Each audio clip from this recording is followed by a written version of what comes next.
刚刚那个是这个现在进入刚刚那个圣道礼仪的阶段读经哈，然后再来我们再看哦，是不是教宗要讲到啊？圣道礼仪的部分，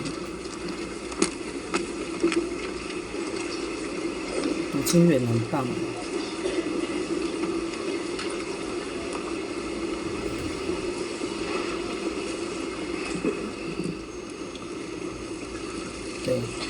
Chers frères et sœurs, l'évangile que nous venons d'entendre rapporte une décision cruelle à l'égard de Jésus. Il nous raconte les jours où les membres du Sanhédrin décidèrent de le tuer. Pourquoi cela lui arrive-t-il? Parce qu'il a ressuscité Lazare d'entre les morts, parce qu'il a redonné la vie à son ami, après avoir pleuré devant sa tombe, en s'unissant à la douleur de Marthe et de Marie. C'est précisément Jésus, venu dans le monde pour nous libérer de la condamnation de la mort, qui est condamné à mort. Il ne s'agit pas d'une fatalité, mais d'une volonté précise et mûrement réfléchie. Le verdict de Caïphe et du Sanhédrin résulte d'un calcul politique fondé sur la peur. Si Jésus continue à donner des espérances, transformant la souffrance du peuple en joie, les Romains viendront et ravageront le pays. Au lieu de reconnaître en ce Nazarène le Messie, c'est-à-dire le Christ tant attendu, les chefs religieux voient en lui une menace.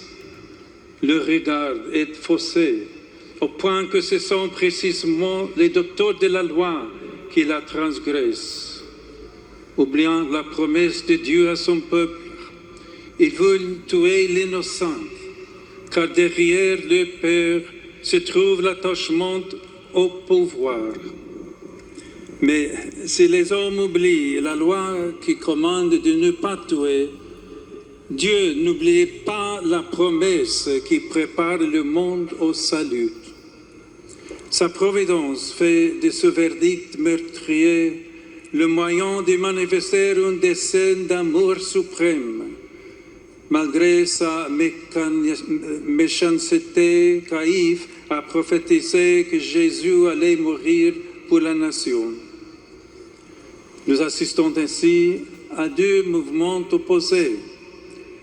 D'une part, la révélation de Dieu, qui montre son visage de Seigneur tout-puissant et sauveur. D'autre part, l'action occulte d'autorité puissante, prête à tuer sans scrupule. N'est-ce pas ce qui se passe aujourd'hui? À le point de rencontre, il y a le signe de Jésus, donner la vie. C'est un signe que trouve Lazare ressuscité son anticipation, la prophétie la plus proche de ce qui arrivera au Christ dans sa passion, sa mort et sa résurrection. En cette Pâque, le Fils mènera son accomplissement l'œuvre du Père par la puissance de l'Esprit Saint. De même qu'au commencement des temps, Dieu donna la vie à l'être à partir du néant. De même, à la plénitude des temps, il rachètera toute vie de la mort qui ruine la création. La joie de la foi et la force de notre témoignage découlent de cette rédemption, en tout lieu et en tout temps.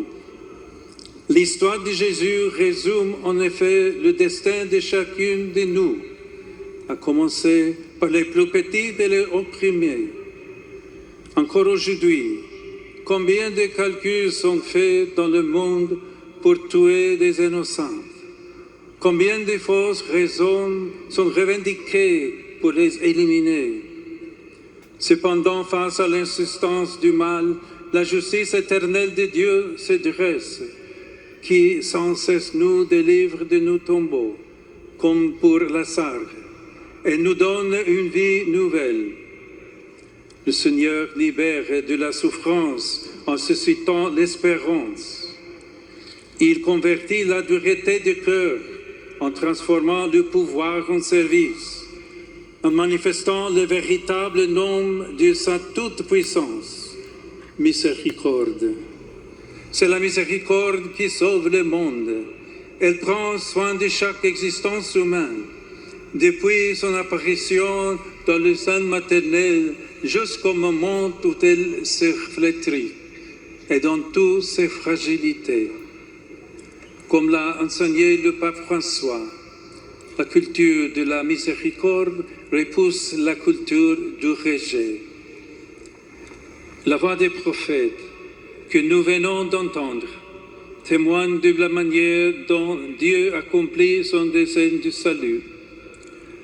Dans la première lecture, Ézéchiel annonce que l'œuvre divine commence par une libération et s'accomplit par la sanctification des peuples, un chemin de conversion, comme celui dont nous faisons l'expérience en Carême. Il ne s'agit pas d'une initiative privée ou individuelle, mais d'une initiative qui nous engage tous, qui transforme nos relations avec Dieu et avec notre prochain. La libération prend avant tout la forme d'une purification des idoles immondes. Que sont-elles? Par ce terme, les prophètes désignent toutes ces choses qui asservissent le cœur, qui l'achètent et la corrompent. Le mot idole signifie petite idée, c'est-à-dire une vision réduite qui diminue non seulement la gloire du Tout-Puissant en le transformant en objet, mais aussi l'esprit de l'homme. Les idolâtres sont des personnes à la vue courte. Ils regardent ce qui captive leurs yeux et les aveuglent. Les grandes et bonnes choses de cette terre se changent en idoles qui deviennent des servitudes, non pas pour ceux qui en sont privés, mais pour ceux qui s'en repassent, laissant le prochain dans la misère et la tristesse. L'affranchissement des idoles libère d'un pouvoir qui se fait domination, de la richesse qui devient convoitise, de la beauté qui porte à vanité. Dieu ne nous abandonne pas dans ces tentations. Il vient au secours de l'homme, faible et triste, qui croit que les idoles du monde lui sauveront la vie. Comme l'enseigne Saint Augustin, l'homme se libère de leur emprise lorsqu'il croit en celui qui, pour le relever, a donné un exemple d'humilité. Cet exemple, c'est la vie même de Jésus, Dieu fait homme pour notre salut. Au lieu de nous punir, il détruit le mal par son amour, accomplissant ainsi une promesse solennelle. Je les purifierai, alors ils seront mon peuple, et moi je serai leur Dieu. Le Seigneur change l'histoire du monde en nous appelant de l'idolâtrie à la vraie foi, de la mort à la vie. C'est pourquoi, chers frères et sœurs, face aux nombreuses injustices qui blessent les peuples et face à la guerre qui déchire les nations, la voix du prophète Jérémie s'élève sans cesse, proclamée aujourd'hui dans les psaumes. Je change leur deuil en joie, les réjouis, les console après leur peine. La purification de l'idolâtrie qui rend les hommes esclaves d'autres hommes s'accomplit par une sanctification, un don de grâce faisant des hommes des enfants de Dieu, des frères et des sœurs. Ce don éclaire notre présent car les guerres qui l'ensanglantent sont les fruits de l'idolâtrie, du pouvoir et de l'argent. Chaque vie brisée est une blessure infligée au corps du Christ. Ne nous habituons pas à fracas des armes, aux images de guerre. La paix n'est pas un simple équilibre des forces. Elle est l'œuvre des cœurs purifiés, l'œuvre de ceux qui voient dans l'autre un frère à protéger et non un ennemi à battre. L'Église à Monaco est appelée à témoigner en vivant dans la paix et la bénédiction de Dieu. Alors, bien-aimés, rendez heureux beaucoup de personnes par votre foi en manifestant la joie authentique, celle qui ne se gagne pas par un pari, mais qui se partage par la charité. La source de cette joie est l'amour de Dieu. Amour pour la vie naissante et indigente, accueillie et à soigner sans cesse. Amour pour la vie jeune et âgée, à encourager dans les épreuves de chaque âge. Amour pour la vie, en bonne santé comme malade, parfois solitaire, qui a toujours besoin d'être accompagné avec attention. Que la Vierge Marie, votre patronne, vous aide à être un lieu d'accueil, de dignité pour les petits, les pauvres, de développement intégral et inclusif. Au cœur de ce long carême du monde, alors même que le mal fait rage et que l'idolâtrie rend les cœurs indifférents, le Seigneur prépare sa Pâque. Le signe de cet événement, c'est l'homme, c'est Lazare appelé hors du tombeau, c'est nous, pécheurs pardonnés, c'est le crucifié ressuscité, auteur du salut. Il est le chemin, la vérité et la vie qui soutiennent notre pèlerinage et la mission de l'Église dans le monde.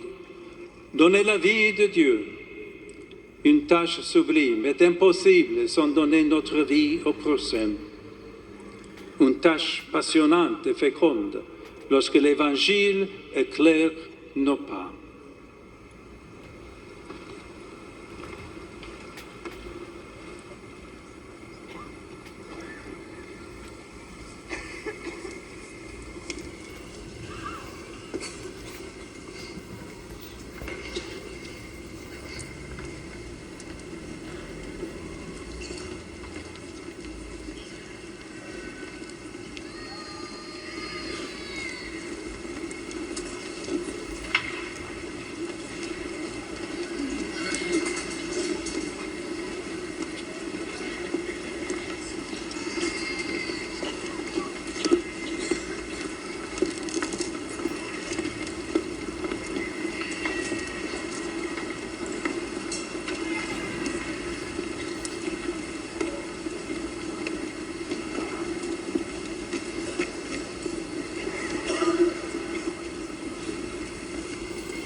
看起来